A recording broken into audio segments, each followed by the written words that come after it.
मुलांना आदर्श जीवन जगण्यासाठी प्रेरित करणं पालकांचं कर्तव्य. निवृत्त प्राध्यापक एस टी लगारे यांचं प्रतिपादन. सध्याची युवा पिढी गतीनं बदलणाऱ्या वळणावर जात असून आपल्या मुलांना आदर्श संस्कार देऊन आदर्श समाज धावण्यासाठी प्रयत्नशील राहा. त्यावेळी तुमचे शैक्षणिक जीवन उत्तम संस्काराने व शिक्षकांच्या छडीने घडलं.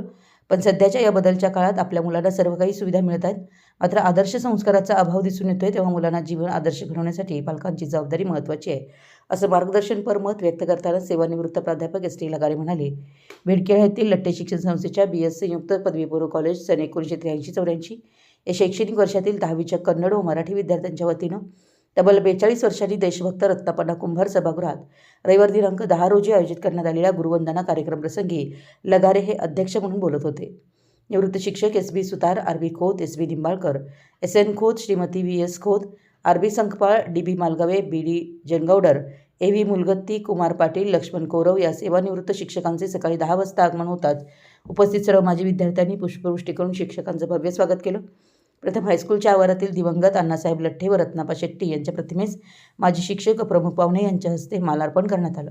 पाचगोंडा पाटील, इंद्रजित पाटील, तात्यासाहेब खोत, नाभिराज खोत, तात्यासाहेब चौगुले व उपस्थित शिक्षकांच्या हस्ते दीपप्रज्वलन करण्यात आलं. मुलींच्या प्रार्थनेनं व स्वागत गीतानं कार्यक्रमाची सुरुवात झाली. स्वागत व प्रास्ताविक परिचय आरे खोत यांनी केला. याप्रसंगी माजी विद्यार्थी समूह संघटनेच्या वतीनं उपस्थित सर्व मान्यवरांचा व गुरुजनांचा शाल, श्रीफळ, पुष्पगुच्छ व भेटवस्तू देऊन सत्कार करण्यात आला.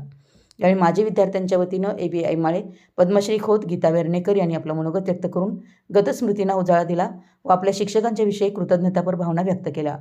सेवानिवृत्त शिक्षक RB खोत बोलताना म्हणाले की विद्यार्थ्यांनी 42 वर्षांनंतर आपल्या गुरुजनांना एकत्र आणून प्रेमानं व आपुलकीने केलेला हा सत्कार मोलाचा असा आहे. सध्याचं आदर्श जीवन घडवण्यासाठी परिणामापेक्षा प्रयत्न महत्त्वाचे आहेत. या कार्यक्रमप्रसंगी 150च्या वर माजी विद्यार्थी-विद्यार्थिनी एकत्रित आले होते. या कार्यक्रमाची व्यवस्था 1983-84 मधील कन्नड व मराठी विद्यार्थी समूहाच्या वतीनं करण्यात आली होती. सूत्रसंचालन प्राध्यापक गोपाळ महामुनी व अरुणा पाटील यांनी केलं, तर विजयमाला कौरव यांनी आभार मानले. राष्ट्रगीतानं कार्यक्रमाची सांगता झाली. उपस्थित माजी विद्यार्थी-विद्यार्थिनींनी विविध कला गुण दर्शनाचा कार्यक्रम सादर केला.